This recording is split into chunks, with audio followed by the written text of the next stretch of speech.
नवनीत राणा यांना भाजपकडून उमेदवारी जाहीर करण्यात आलेली आहे। खासदार नवनीत राणांना भाजपची उमेदवारी मिळालेली आहे। अनेक दिवसांपासून ही चर्चा सुरू होती आणि अखेर नवनीत राणांना भाजपची उमेदवारी जाहीर करण्यात आलेली आहे। नवनीत राणांना उमेदवारी देण्यावरून महायुतीमध्ये काहीशी नाराजी होती। इतर घटक पक्षांमधल्या अनेक उमेदवारांनी याला विरोध दर्शवला होता। शिंदेगडातील आनंद अडसूळ तसंच बच्चू कडू यांनी विरोध केला होता। मात्र अखेर भाजपकडून खासदार नवनीत राणा यांनाच उमेदवारी जाहीर झालेली आहे। या क्षणाची ही महत्त्वाची बातमी आपण अमरावतीतून पाहतो आहोत। अमरावतीमधून खासदार नवनीत राणा यांना उमेदवारी जाहीर झालेली आहे। मात्र नवनीत राणा अमरावतीमधून लढणार असल्यामुळे आता महायुतीमध्ये असे कसे पडसाद उमटतात हे पाहणं महत्त्वाचं ठरणार आहे। कारण नवनीत राणांना उमेदवारी देण्यास महायुतीतील शिंदेगडाचे आनंद अडसूळ तसंच प्रहारचे बच्चू कडू यांनी विरोध दर्शवला होता। आता याचे कसे पडसाद उमटतायत हे पाहणं महत्त्वाचं ठरणार आहे। भाजपकडून अमरावतीसाठी खासदार नवनीत राणा यांना उमेदवारी जाहीर करण्यात आलेली आहे। त्यामुळे आता अमरावतीची बिग फाईट कुणामध्ये लढली जाईल ते आपण पाहतो आहोत। भाजपच्या नवनीत राणा आणि काँग्रेसचे बळवंत वानखेडे या दोघांमध्ये अमरावतीची ही बिग फाईट लढली जाणार आहे। आताच्या क्षणाची फार महत्त्वाची बातमी अमरावतीमध्ये भाजपकडून नवनीत राणा यांना उमेदवारी जाहीर झालेली आहे। त्यामुळे आता काँग्रेसच्या बळवंत वानखेडेंसमोर विद्यमान खासदार असलेल्या नवनीत राणांचं आव्हान असणार आहे।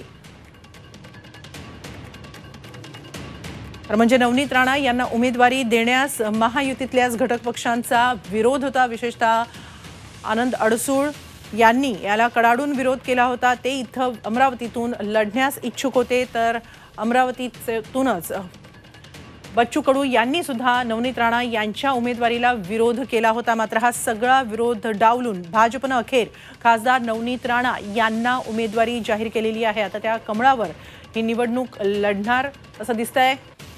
अमरावतीमध्ये आता काँग्रेसचे बळवंत वानखेडे यांच्यासमोर विद्यमान खासदार असलेल्या नवनीत राणा यांचं आव्हान असणार आहे।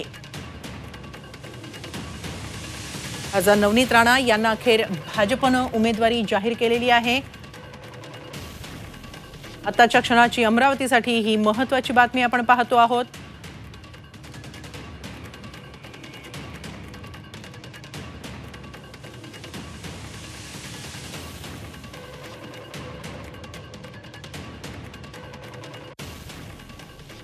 अमरावतीची बिग फाईट आता भाजपकडून नवनीत राणा तर काँग्रेसचे बळवंत वानखेडे यांच्यामध्ये विशेषतः होणार आहे।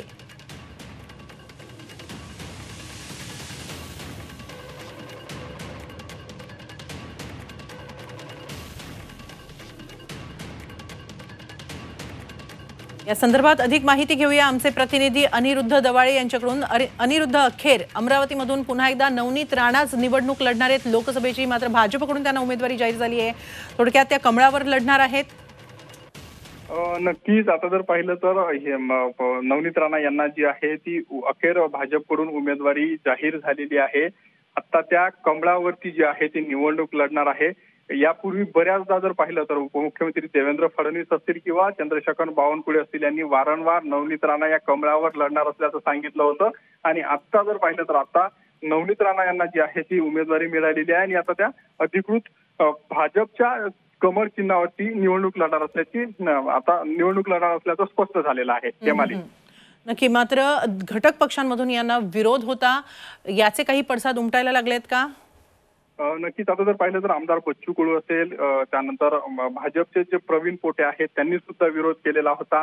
त्यानंतर शिंदे गटाचे जे माजी खासदार आनंदराव अडसूळ आहे त्यांचे पुत्र अभिजित अडसूळ यांनी सुद्धा विरोध केलेला होता। शेवटच्या क्षणापर्यंत त्यांनी जे आहे ते नवनीत राणा यांचा प्रचार करणार नाही असं जे आहे ते बोलून दाखवलं होतं।